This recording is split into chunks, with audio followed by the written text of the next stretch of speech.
everyone, so this week we had to pick an informative topic, and I chose women in the military. It really got me thinking, and I became really interested to know more. I knew that women had always had a rough time getting into the military, and some had even disguised themselves as men to be able to do that.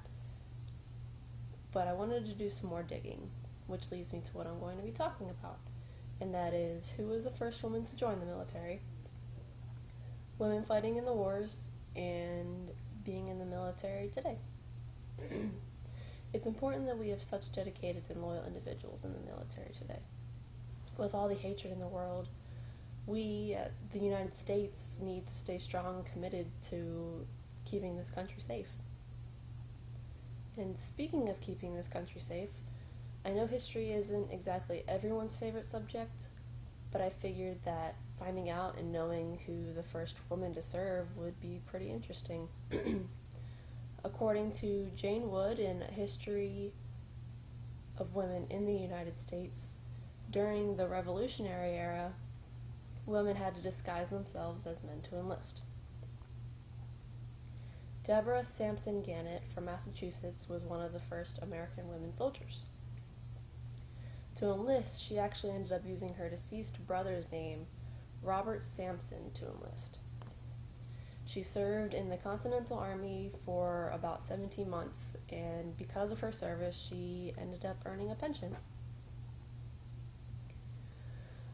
Women continued to fight in the United States well into the World Wars. During World War I, the Navy and the Marine Corps allowed over 12,000 women to enlist. But of that 12,000, about 400 of them died. Women worked for the American Red Cross and other United Service organizations. So by the end of World War I, about 24% were made up of aviation plant workers.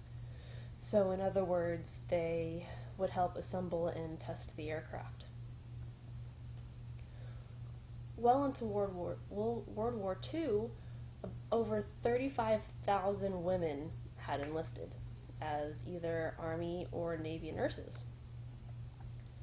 By 1943, the Marine Corps had a women's reserve unit. And also in 1943, the Air Force had created women Air Force service pilots. But by the end of World War II, over 3 million women were supporting the war effect at various factories and aviation jobs all over the United States. As time went on, women continued to support and serve. As of the year 2015, so just this past year, women make up about 15% of the United States. About 165,000 are just enlisted, an additional 35,000 are serving as officers. And just in the past couple months, the Pentagon had announced that all combat jobs are now open to women. Now, with that being said, I'm sure a lot of you have your own opinions about women going into combat. However, I'm going to conclude with the fact that I went over who one of the first women, American women, was to serve,